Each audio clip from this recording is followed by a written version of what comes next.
Oh no, folks. It seems as if Chicago didn't really want to spend $12 to watch this preseason game in person. They didn't want to see the epic return of their number one star that got traded away coming back. I mean, these tickets were going for $7-8, $6.50 in some places. The lights were blazing, the court gleamed, the scoreboard lit up the arena. Everything was set. The Chicago skyline stood as the backdrop once again, and Angel Reese, the self-proclaimed Chi Barbie, the player who spent years insisting she's a driving force in women's basketball, was back in the city that built her name. This was meant to be her moment, the return, a clean slate. But when the time came for the crowd to show up, they didn't. Watch this.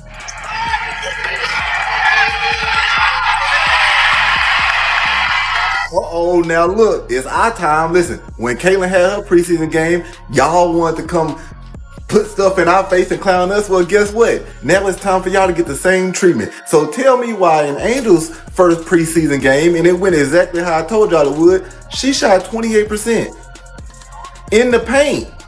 0% from the three-point line. Every three she threw up there, clank. And then from the free throws, she made 4 out of 8. She had 8 free throws. They was free. And she only made half of them. Pathetic. Let's begin with what unfolded on the court, because the game itself was already telling a story long before anyone checked the attendance. Angel Reese took the floor at Wintrust Arena for the Chicago Sky's first preseason game of 2026 against the Atlanta Dream, and things unraveled quickly. She went just 2 for 7 from the field, missed 4 of 8 free throws, and ended the night with only 8 points in 13 minutes. No, that's not a mistake. 2 of 7, 4 missed free throws. For someone who has spent years branding herself as the centerpiece of a franchise, that kind of outing doesn't slip under the radar. And when it comes to Angel Reese, it never does. She decides to let her ego get in the way. That's where she's going to be dangerous and destroy the team. And I'm being honest here because honestly, she's literally the same player from last year. She's the same player from the year before. She didn't really change that much, man. She's the same exact player. Okay, as long as she can score 0 to 5 feet and don't miss layups, she will be fine. But I don't think it's the game on the court is the issue. The issue is, will she be willing to accept a role player position? If she accepts it, she will be fine. If she don't, there's going to be huge problems. It's going to be called the Atlanta nightmare afterwards. I'm telling you, that's what it is. It's going to come down to that. Is she willing to accept her role? Because I said this before and I got hated for it, but I don't give a damn. Angel Reese had already made headlines with her off-season move to the Atlanta Dream, so this game was essentially her debut moment against her former squad. And the optics? Uncomfortable, to say the least. She was back in the same building where she had once been suspended, going up against the franchise she'd openly clashed with, in front of a Chicago crowd that had every reason to be watching closely. But the city gave its answer before the ball was even tipped. Inside Wintrust Arena, around 3,000 seats sat empty. 3,000. Empty. In an arena that was supposed to be electric for this very moment. Now, if I had to take a guess, behind the baskets, they said, you guys don't need to sit here. Let's actually file you in to the hundreds, to the 100 sections, and we'll move you towards center court. So on TV, it actually looks like there's more people in the building than it actually is. So I'm assuming that behind this backboard, you see that it's empty. The upper deck, you see that it's empty. But I would also assume that behind the basket that we're getting this camera angle from, it is empty, and the upper deck is empty. If I had to take a guess, 1,500 people in the building? Maybe 1,500? The internet picked it up instantly, like it always does. Within minutes of tip-off, clips and photos showing wide patches of empty seats were already making the rounds on X, TikTok, and Reddit. The reactions came flooding in just as fast. 3,000 empty seats for Angel Reese's return, and she goes 2 for 7. That arena saw it coming before we did. Some people were stunned. Others, not even a little. But no matter where you stood, the visuals spoke for themselves. Empty seats don't follow narratives. They don't spin stories. They just exist and reflect reality. And on April 29th in Chicago, those 3,000 vacant chairs were saying something loud enough to be heard all the way from the parking lot. It's been a while, and I'm sure you came back to a sellout crowd that could not wait to see you. Or not. Only 6,724 fans showed up to the Wintrust Arena.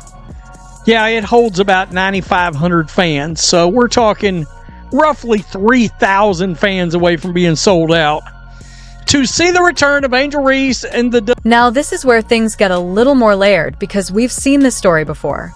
Go back to May 2025. Angel Reese and the Chicago Sky headed to the Pete Maravich Assembly Center, her college home at LSU. The same building where she won a national title, where her name became nationally known, where her rise really took off.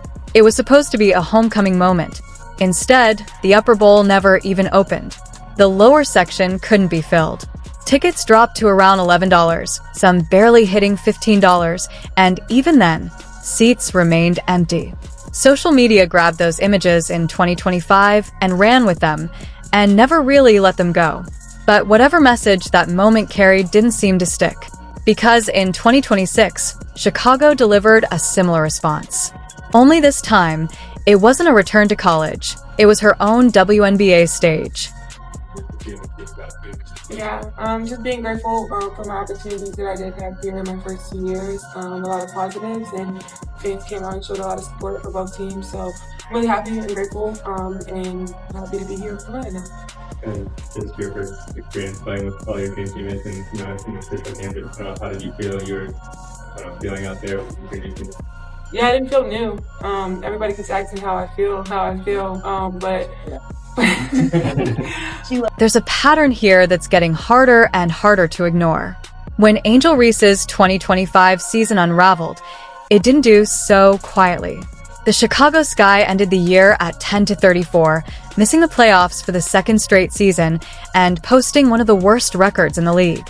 And to be clear, that's not just a disappointing season. That's a full-on collapse for a team that entered the year believing it could contend after building around her. But the issues didn't stop on the court.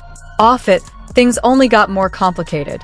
Reese sat down with the Chicago Tribune and openly suggested the roster needed serious improvement, even hinting she might rethink her future if changes weren't made. That didn't sit well with the organization. Not at all. The Sky responded by suspending her, publicly calling her remarks harmful to the team.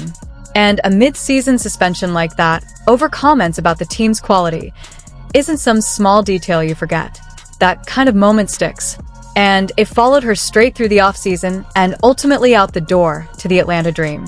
Said that she doesn't believe her teammates Rachel Bannum or Haley Van Lith are capable of leading a playoff team. And according to the Tribune, Reese believes that the team needs to be overhauled this season around just two solidified pieces on the 2026 roster, herself and Camila Cardoso. She said, "I'm not settling for the same crap we did this year. We have to get good players. We have to get great players. However I can help to get the best here, that's what I'm going to do this offseason. I'd like to be here for my career, but if things don't pan out, obviously I might have to move in a different direction and do what's best." The 3,000 empty seats in Chicago on April 29th weren't random.